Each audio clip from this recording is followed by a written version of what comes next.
بسم اللہ الرحمن الرحیم۔ السلام علیکم مائی یوٹیوب فیملی، میں ڈاکٹر عظمیٰ شفاعت۔ تو آج میں پھر ایک بار ایک نئے ویڈیو کے ساتھ آپ لوگوں کے سامنے حاضر ہوں، جس کا موضوع ہے دا فرسٹ خلیفہ، لاسٹ ڈے آف پروفٹ محمد صلی اللہ علیہ وسلم۔ تو اس ویڈیو میں ہم لوگ دیکھیں گے، سیکھیں گے انشاءاللہ کہ کیا کیا چیز تھی، کیسے کون فرسٹ خلیفہ بنے نبی کے انتقال کے بعد۔ تو اس ویڈیو میں ہم لوگ دیکھیں گے کہ کیسے انتقال ہوا، کیا ہوا، کیسے کون خلیفہ بنے۔ تو بہت ہی انٹرسٹنگ ویڈیو ہونے والی ہے، اس میں ہم لوگ بھی جانیں گے۔ اگر آپ لوگوں کو بھی نالج نہیں ہے تو دین کے بارے میں ہم لوگوں کو نالج ملے گا کہ کون فرسٹ خلیفہ بنے، کیسے بنے، کیا ہے۔ تو امید کرتے ویڈیو آپ لوگوں کو پسند آئے گی اور لاسٹ تک ویڈیو میں بنے رہیں۔ تو پھر چلے چلتے ہیں، دین کی باتیں ساتھ میں سیکھتے ہیں۔ 23 سال تک لوگوں کو اسلام کی طرف لانے کے بعد اب رسول اللہ صلی اللہ علیہ وسلم پورے عرب کے سربراہ بن چکے تھے، اور پورا عرب اپنی بت پرستی چھوڑ کر اسلام کی طرف بہت تیزی سے آ رہا تھا، اور یہ اسلامک ایمپائر ایک گلوبل پاور بن چکی تھی۔ لیکن اس کا مطلب یہ بھی تھا کہ اب محمد صلی اللہ علیہ وسلم کی زندگی کا مشن کمپلیٹ ہونے والا تھا۔ عرب فتح کرنے کے بعد یہ خبر پوری دنیا تک پہنچی کہ عرب میں ایک نبی آیا ہے جس نے پہلی بار پورے عرب کو ایک ہی خدا کے نام پر یونائٹ کر دیا، جس کے بعد پوری دنیا میں آپ صلی اللہ علیہ وسلم کے بارے میں ڈسکشنز ہونے لگے، اور لوگ آپ صلی اللہ علیہ وسلم کے بارے میں جاننے کے لیے دور دور سے آنے لگے، جس کے بعد آپ صلی اللہ علیہ وسلم اپنے زندگی کے پہلے اور آخری حج کی طرف روانہ ہوئے، اور وہاں انہوں نے حجۃ الوداع کا خطبہ دیا۔ اس خطبے سے صرف 10 سال پہلے جنگ بدر میں آپ صلی اللہ علیہ وسلم کے ساتھ صرف 313 لوگ تھے، لیکن اب صرف 10 سال بعد آپ صلی اللہ علیہ وسلم کے سامنے 1 لاکھ سے بھی زیادہ لوگ کھڑے تھے، جن میں ہر ریس،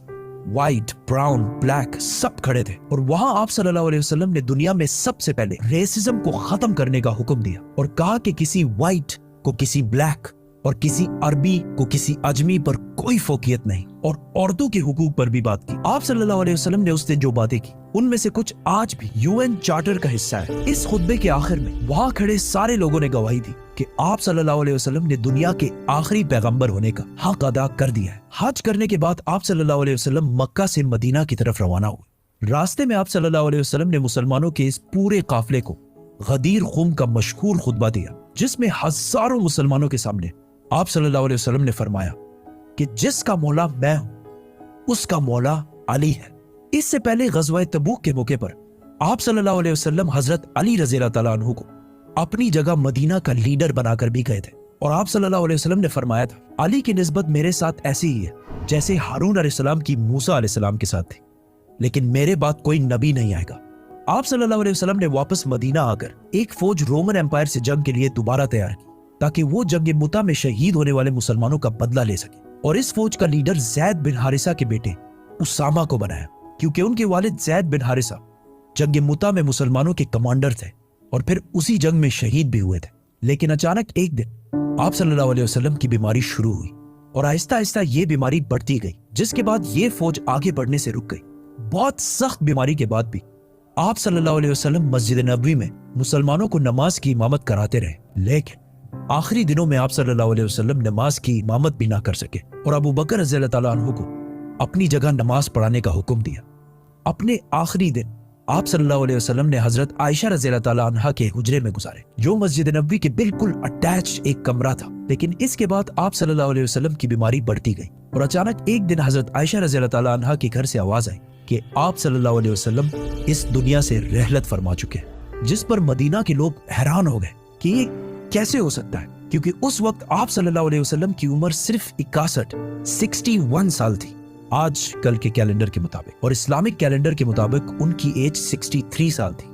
آہستہ آہستہ یہ خبر پورے مدینہ میں پھیلتی گئی، اور مدینہ کے لوگ زور زور سے رونے لگے، جس پر حضرت عمر رضی اللہ تعالیٰ عنہ کو غصہ آیا، اور انہوں نے اپنی تلوار نکالی اور کہا کہ جو بھی کہے گا کہ رسول اللہ صلی اللہ علیہ وسلم زندہ نہیں ہے تو میں اس کا سر قلم کر دوں گا۔ وہ حضرت موسیٰ علیہ السلام کی طرح کچھ عرصے کے لیے گئے ہیں اور پھر واپس آ جائیں گے، کیونکہ فرعون کی غلامی سے آزاد ہونے کے بعد جب بنی اسرائیل ڈیزرٹ میں 40 سال تک پھر رہے تھے، حضرت موسیٰ علیہ السلام اپنی امت کو چھوڑ کر 40 دن تک کوہ طور پر اللہ سے بات کرنے کے لیے گئے تھے، جس کے بعد ان کی امت بنی اسرائیل نے یہ سوچا تھا کہ حضرت موسیٰ علیہ السلام وفات پا چکے ہیں، لیکن اصل میں موسیٰ علیہ السلام زندہ تھے اور 40 دن کے بعد واپس آ گئے تھے۔ इसीलिए हजरत उमर रज़ी अल्लाह ताला अन्हु ने भी यही कहा कि रसूलुल्लाह सल्लल्लाहु अलैहि वसल्लम अल्लाह से मिलने के बाद वापस आ जाएंगे। और ये वो इसलिए कह रहे थे क्योंकि रसूलुल्लाह सल्लल्लाहु अलैहि वसल्लम हमेशा कहा करते थे कि एक दिन हम मुसलमान रोमन और पर्शियन एम्पायर दोनों को फतह करेंगे और मुसलमान दुनिया की सबसे ताकतवर कौम बनेगी। तो अब ये कैसे हो सकता था कि ये सब हुए बगैर आप सल्लल्लाहु अलैहि वसल्लम मुसलमानों को छोड़कर चले जाए। लेकिन हजरत उमर रज़ी अल्लाह ताला अन्हु को इस बात का पता नहीं था कि एक दिन अल्लाह उन्हीं के हाथों ये सारे इलाके फतह करेगा। हजरत उमर रज़ी अल्लाह ताला अन्हु तलवार लेके मस्जिद नबवी में खड़े रहे, जबकि अबू बकर रज़ी अल्लाह ताला अन्हु जो रसूलुल्लाह सल्लल्लाहु अलैहि वसल्लम के सबसे क्लोज दोस्त थे, वो अपनी बेटी हजरत आयशा रज़ी अल्लाह ताला अन्हा के हुजरे में आप सल्लल्लाहु अलैहि वसल्लम के पास गए, उनके माथे पर बोसा दिया। हजरत उमर रज़ी अल्लाह ताला अन्हु अब भी तलवार लेकर खड़े थे और लोगों को आप सल्लल्लाहु अलैहि वसल्लम की वफात के बारे में बोलने से रोक रहे थे। लेकिन हजरत अबू बकर रज़ी अल्लाह ताला अन्हु रसूलुल्लाह सल्लल्लाहु अलैहि वसल्लम के मिंबर पर चढ़े और कहा, उमर बैठ जा। लेकिन हजरत उमर फिर भी खड़े रहे। तो हजरत अबू बकर रज़ी अल्लाह ताला अन्हु ने सबसे कहा कि उमर को छोड़ दो और फिर अपनी जिंदगी की सबसे अहम स्पीच शुरू की। हजरत अबू बकर रज़ी अल्लाह ताला अन्हु के बारे में सबको पता था कि जब भी आप सल्लल्लाहु अलैहि वसल्लम कोई बात करते थे तो सबसे पहले रोने वाले अबू बकर रज़ी अल्लाह ताला अन्हु होते थे। लेकिन जिस दिन सारा मदीना जोर जोर से रो रहा था, उस दिन अबू बकर रज़ी अल्लाह ताला अन्हु ने अपने गम को कंट्रोल किया, क्योंकि उन्हें पता था कि आज ये सिर्फ रोने का दिन नहीं है बल्कि रसूलुल्लाह सल्लल्लाहु अलैहि वसल्लम के मिशन को आगे बढ़ाने का दिन है। तो वो रसूलुल्लाह सल्लल्लाहु अलैहि वसल्लम के मिंबर पर खड़े हुए और सब मुसलमानों को मुखातिब करते हुए कहा, ऐ मुसलमानों, तुम में से जो मोहम्मद की इबादत करता था वो जान ले कि मोहम्मद वफात पा चुके हैं, और तुम में से जो अल्लाह की इबादत करता था वो जान ले कि अल्लाह जिंदा है और उसे कभी मौत नहीं आएगी। जिसके बाद उन्होंने कुरान की वो आयत सुनाई जो जंगे ओहद के बाद नाजिल हुई थी कि जब जंगे ओहद में मुसलमान बहुत सख्त टाइम से गुजर रहे थे, कुछ दुश्मनों ने मसअब बिन उमैर रज़ी अल्लाह ताला अन्हु को शहीद कर दिया। जिसके बाद जंग के दरमियान ही मुसलमानों में यह अफवाह फैल गई कि रसूलुल्लाह सल्लल्लाहु अलैहि वसल्लम को शहीद कर दिया गया, क्योंकि मसअब बिन उमैर रज़ी अल्लाह ताला अन्हु की सूरत रसूलुल्लाह सल्लल्लाहु अलैहि वसल्लम से बहुत मिलती जुलती थी।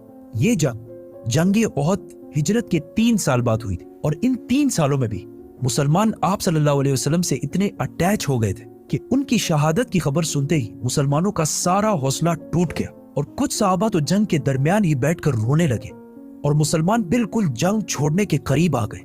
जिसके बाद अल्लाह ने कुरान में फरमाया था कि मोहम्मद तो सिर्फ एक रसूल है, जिनसे पहले और भी रसूल गुजर चुके हैं। तो अगर मोहम्मद वफात हो जाए और या उन्हें शहीद कर दिया जाए तो क्या तुम इस्लाम से पीछे हट जाओगे?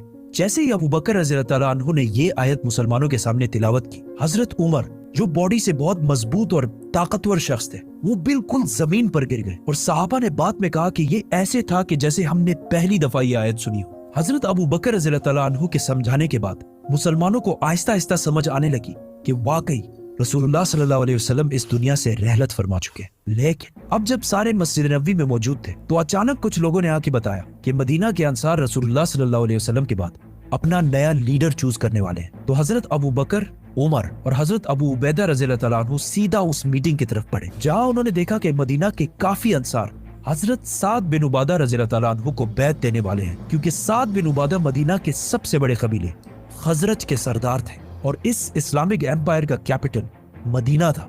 तो इसीलिए लोग नेचुरली उन्हीं को नेक्स्ट लीडर समझ रहे थे। लेकिन अचानक हजरत अबू बकर और उमर वहां पहुंचे और वहां सारों को समझाने की कोशिश की कि ये अब वही पुरानी मदीना की छोटी सी हुकूमत नहीं रही, बल्कि ये अब पूरे अरब की हुकूमत है और अरब कुरैश के अलावा किसी को भी अपना लीडर नहीं माने, क्योंकि कुरैश अरब के सबसे इंपॉर्टेंट शहर मक्का के रहने वाले लोग थे, जिनकी पूरा अरब बहुत इज्जत किया करता था, क्योंकि मक्का में अरब की सबसे होली साइट काबा है। और बहुत साल पहले अब्रहा के 60,000 के लश्कर को एक मिरेकल से हराने के बाद उनकी अरब में बहुत इज्जत बच चुकी थी और अब मोहम्मद सल्लल्लाहु अलैहि वसल्लम भी इसी कुरैश कबीले में से थे, विच मींस अब कुरैश ही अरब को यूनाइट रख सकता था। और वहां खड़े सारे लोगों ने इनकी बात से एग्री भी किया, जिसके बाद लोगों ने साद बिन उबादा रज़ियल्लाहु ताला अन्हु को बैत देना छोड़ दी।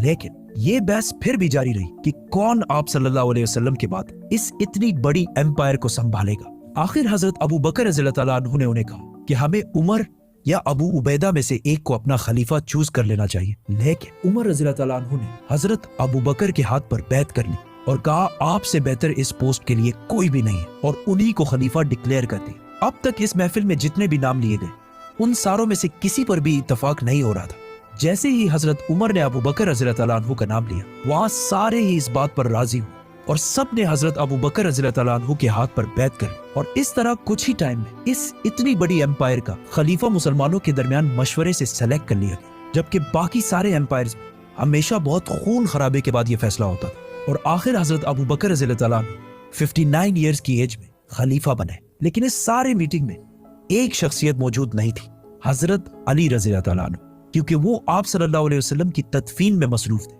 जब हजरत अली रज़ी अल्लाह अन्हु को इस मीटिंग का पता चला तो उन्होंने हजरत अबू बकर रज़ी अल्लाह अन्हु के हाथ पर बैत नहीं की, इस बात पर कि ये इतना बड़ा फैसला रसूलुल्लाह सल्लल्लाहु अलैहि वसल्लम के खानदान की गैर मौजूदगी में क्यों कर लिया गया। जिसके कुछ अरसे बाद अबू सुफियान रज़ी अल्लाह अन्हु, जो अभी कुछ ही अरसा पहले मुसलमान हुए थे, उन्होंने हजरत अली के पास आकर कहा कि अबू बकर रज़ी अल्लाह अन्हु कुरैश के बहुत कमजोर कबीले से, अगर आप कहें तो मैं उनके खिलाफ एक फौज जमा कर देता हूँ। लेकिन हजरत अली ने उनको ऐसा करने से बिल्कुल इनकार कर दिया। और इस वाक़े के कुछ ही अरसे बाद हजरत अली रज़ी अल्लाह अन्हु ने सारे मुसलमानों के सामने हजरत अबू बकर रज़ी अल्लाह अन्हु के हाथ पर बैत कर ली और इसके बाद इस खिलाफत को संभालने और आगे बढ़ाने में बहुत मेन किरदार अदा करते रहे। ये बहुत एक कंट्रोवर्शियल मसला है, क्योंकि आज तक मुसलमानों के दो बड़े ग्रुप्स का इस पर इख्तिलाफ है।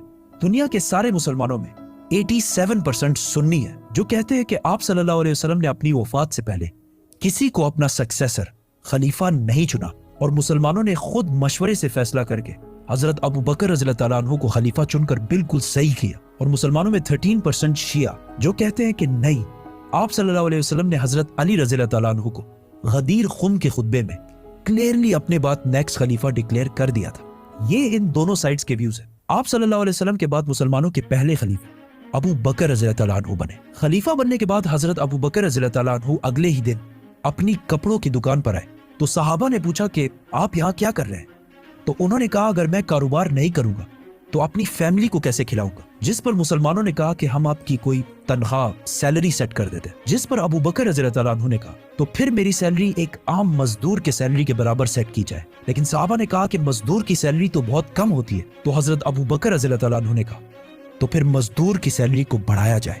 और इस तरह इन प्रिंसिपल्स पर अब इस्लाम की पहली खिलाफत राशिदा शुरू हुई। अबू बकर रज़ी अल्लाह अन्हु ने खलीफा बनते ही सबसे पहले वो फौज रवाना की जो आप सल्लल्लाहु अलैहि वसल्लम की बीमारी की वजह से रुक गई और बाकी सारे कामों को भी उसी तरह कंटिन्यू रखा जिस तरह पहले हुआ करते थे। लेकिन ये कोई आसान काम नहीं था, क्योंकि अब तक मुसलमानों में बहुत सारे मुनाफिकीन शामिल थे और वो इससे पहले सिर्फ इसलिए चुप रहते थे क्योंकि रसूलुल्लाह सल्लल्लाहु अलैहि वसल्लम अल्लाह के रसूल थे और उन्हें जिब्राइल की तरफ से बहुत सारी बातों का पहले से पता चल जाता। लेकिन अब लोगों में ये कॉन्फिडेंस आ गया कि अब जब रसूलुल्लाह सल्लल्लाहु अलैहि वसल्लम नहीं है तो हम ज़कात भी नहीं देंगे, क्योंकि मुनाफिकों के लिए अपने माल में से पैसा देना बहुत मुश्किल काम होता है। एंड नॉट ओनली दैट, कुछ लोगों ने आप सल्लल्लाहु अलैहि वसल्लम की इतनी अजीम कामयाबी देखकर इसे कॉपी करने की कोशिश की और नबूवत का झूठा दावा कर दिया, जिनमें से एक का नाम था मुसलमा कज़्ज़ाब। माशाल्लाह से बहुत ही खूबसूरत और बहुत ही इंटरेस्टिंग वीडियो थी कि कैसे क्या हुआ। तो हमने देखा इस वीडियो में कि कितने नबी के इंतकाल के बाद नबी की तबीयत ख़राब होती गई। 63 इयर्स के एज में उनका इंतकाल हो गया। और फिर जब आया फर्स्ट खलीफा का सिलेक्शन के लिए कि कौन बनेगा, तो फिर देखा हमने कि कैसे अबू बकर रज़ी अल्लाह अन्हु को फर्स्ट खलीफा बनाया गया। तो थोड़ा ये चीज़ बताया कि इस वीडियो में थोड़ा कन्फ्यूजन है कि बहुत सारे सुन्नी का मानना है कि नबी ने किसी को भी सेलेक्ट नहीं किया था कि कौन बने। वहाँ के लोगों ने खुद से ही सेलेक्ट किया कि अबू बकर रज़ी अल्लाह अन्हु ही बनेंगे। लेकिन शिया का मानना है कि नहीं, नबी ने उनके दामाद और उनके कह लो चचेरे भाई अली रज़ी अल्लाह अन्हु ताला को फर्स्ट खलीफा नबी ने ऐसा पहले मरने से पहले, अपने इंतकाल से पहले बोल दिया था। तो शिया लोगों का मानना है। तो ये चीज़ कन्फ्यूज़न है थोड़ा, बट ऐसा ज़्यादा माने तो वहाँ के लोगों के ही आपसी सहमति से उनको अबू बकर रज़ी अल्लाह अन्हु को फर्स्ट खलीफा बनाया गया था। तो उम्मीद करते वीडियो आप लोगों को पसंद आई होगी। अगर वीडियो अच्छी लगी है तो हमारे चैनल को ज़्यादा से ज़्यादा सब्सक्राइब करें, वीडियो को शेयर करें, लाइक करें और कमेंट करें। और कमेंट में ज़रूर बताएं कि मैं नेक्स्ट वीडियो किस टॉपिक पे बनाऊं। तो फिर जल्द ही मिलते हैं इंशाल्लाह नेक्स्ट वीडियो के साथ। तब तक के लिए अल्लाह हाफ़िज़।